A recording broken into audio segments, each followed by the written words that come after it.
भाई क्यों नहीं आएगा राष्ट्रीय मानव अधिकार आयोग? जब मानव अधिकारों का हनन बिहार में हो रहा है, क्यों नहीं आएगा? और भाई आपसे पूछ के आएगा, आपसे इजाजत लेके आएगा।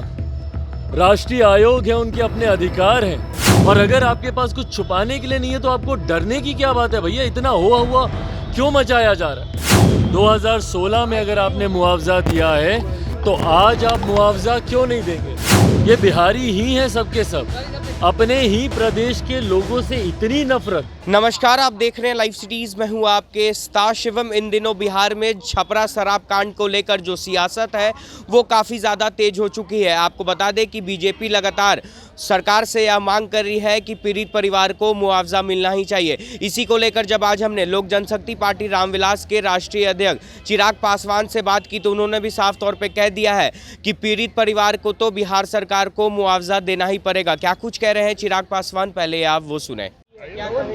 भाई बिल्कुल मुआवजा मिलना चाहिए। मुआवजा क्यों नहीं मिलना चाहिए? आप अगर कोई एक कानून बनाते हैं तो वो कानून एक नीति के हिसाब से वो कानून चलेगा ना। आपकी नीति साल दर साल बदल तो नहीं सकती। 2016 तक अगर आप मुआवजा दे रहे हैं, 2016 में अगर आपने मुआवजा दिया है तो आज आप मुआवजा क्यों नहीं देंगे? और इनके खुद के कानून के प्रावधानों में से एक प्रावधान ये कहता है कि भाई हम लोग इनको मुआवजा देंगे, भले जो शराब बेच रहा है या जो शराब बना रहा है उनसे लेकर देंगे, मुआवजा दिया जाएगा।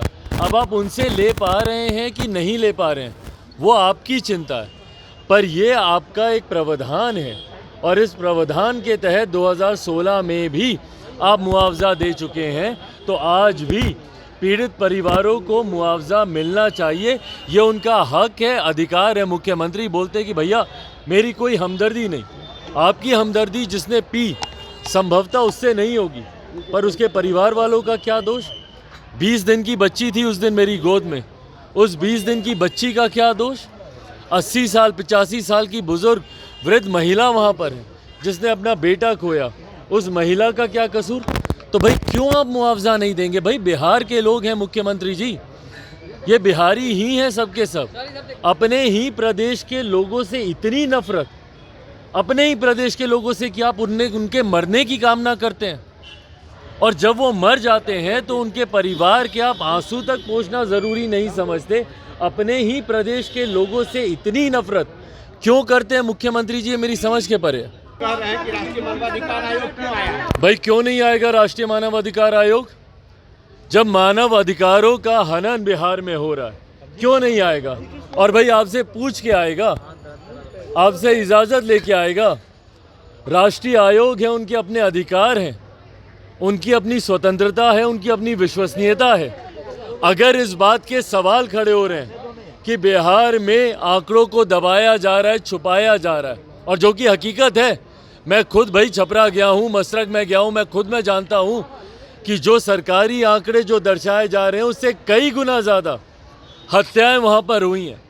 200 से ज़्यादा लोगों की मौत वहाँ पर हुई है। जिस तरीके से यहाँ पे आंकड़ों को मैनिपुलेट किया जा रहा है, उनको छुपाया जा रहा है, उसके बाद जिस तरीके से दबाव डाला जा रहा है, स्थानीय प्रशासन के द्वारा ही वहाँ पर दबाव डाला जाता है कि भाई तुरंत, जिस तरीके से आनन फानन में दाह संस्कार करा दिया गया बिना पोस्टमार्टम के, दबाव डाला जा रहा है कि बताना मत जहरीली शराब या शराब पीकर मृत्यु हुई है, नहीं तो तुमको भी जेल में डाल दिया जाएगा।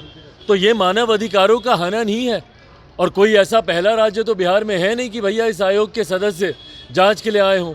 जहां पर जांच में गड़बड़ी पाई जाएगी, मैं तो बल्कि विभिन्न और आयोग से भी आग्रह करूंगा, बाल आयोग को भी अपनी टीम भेजनी चाहिए। छोटे छोटे बच्चे हैं भैया यहाँ पे जिनके साथ इस तरीके का अन्याय हुआ है और उनको न्याय नहीं मिल रहा। महिला आयोग की भी एक टीम को राष्ट्रीय महिला आयोग की तरफ से आना चाहिए। देखना चाहिए भैया कि जिन महिलाओं का घर परिवार उजड़ा है वो महिलाएं आज की तारीख में किस परिस्थिति में। और अगर आपके पास कुछ छुपाने के लिए नहीं है तो आपको डरने की क्या बात है भैया? इतना हुआ क्यों मचाया जा रहा है? भाई आपके ऊपर विश्वास नहीं है, इसीलिए केंद्रीय समितियां ये आ रही है। मैंने तो भारत की संसद में मैंने इस बात की मांग की है कि सीबीआई से जांच होनी चाहिए। ये पूरे घटना चक्र की जांच, जितनी ये हत्याएं हुई हैं, सीबीआई के द्वारा उस दिन महामहिम राज्यपाल जी से मिलकर हम लोगों ने ये मांग की है कि भैया बिहार में अब आप सिफारिश कीजिए कि यहाँ पर राष्ट्रपति शासन लागू किया जाए, क्योंकि जिस तरीके से बिहार के हालात हैं, जिस तरीके से प्रशासन इस पूरे घटना चक्र को दबाने का कार्य कर रही है और इसके पूर्व में भी जितनी घटनाएं घटी हैं उसको भी जिस तरीके से दबाने का प्रयास किया जा रहा है, ऐसे में सच्चाई कभी सामने आएगी नहीं और सच्चाई सामने आएगी नहीं तो पीड़ित परिवारों को न्याय नहीं मिलेगा। ऐसे में केंद्र का हस्तक्षेप करना ज़रूरी है। तो आपने साफ तौर पे सुना, लोक जनशक्ति पार्टी रामविलास के राष्ट्रीय अध्यक्ष चिराग पासवान आज पटना पहुंचे हैं। पटना पहुंचते ही उन्होंने छपरा शराब कांड को लेकर अपना बयान दिया है और उन्होंने कहा है कि लोकसभा में भी इस मामले को मैंने उठाया था और मैं मांग करता हूं कि इस पूरे मामले की सीबीआई से जांच हो और पीड़ित परिवार को बिहार सरकार मुआवजा दे। अब देखने वाली बात यह होगी कि जिस तरह से बीजेपी नेता हो या फिर चिराग पासवान लगातार सरकार से यह मांग कर रहे हैं कि पीड़ित परिवार को मुआवजा मिले, तो ऐसे में देखना होगा कि सरकार की तरफ से क्या कुछ जवाब निकल कर आता है। बहरहाल अब बने रहे हमारे साथ। अगर आपने हमारे चैनल को सब्सक्राइब नहीं किया है तो जल्द से जल्द सब्सक्राइब कर ले। धन्यवाद।